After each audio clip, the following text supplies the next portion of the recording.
भैया भाभी हे ने आव हो, मालई बढ़िया पाव हो। भैया भाभी हे ने आव हो, मालई बढ़िया पाव हो। कैसे करी बड़ाई ना बुझाला हो, ले लो सामानवा सुनई ढेर दिन जाला हो। हई भाई लालू फेरी वाला हो, ले लो सामानवा सुनई ढेर दिन जाला हो। हई लालू भाई फेरी वाला हो। Music by Vishal Yadav.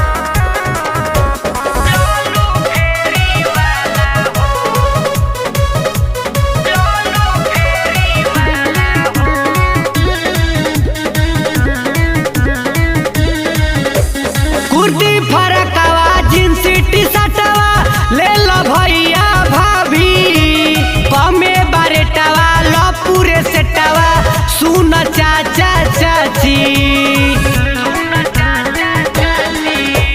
कुर्ती फरकवा जींस टी शर्टवा ले लो भैया भाभी, कमे बारेटवा लो पूरे सेटवा सुन चाचा चाची।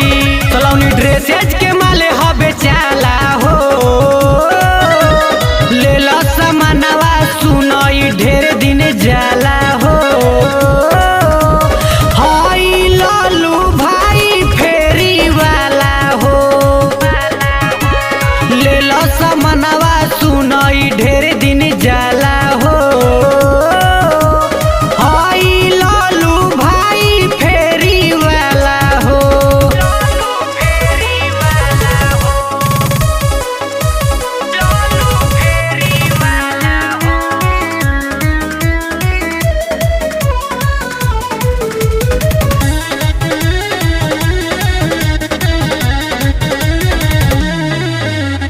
गोविंद दीवाना करी है न माना सुन भऊ जाई, गौआ जवारवा जपेला नमवा किनके सामानवा ले जाई।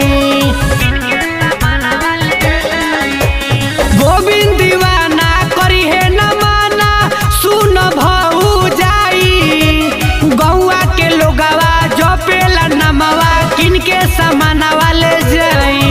एजा सगरोल सस्ता बेचाला हो, ले लो सामानवा सुनई ढेर दिन जाला हो। हई लालू भाई फेरी वाला हो, ले लो सामानवा सुनई ढेर दिन जाला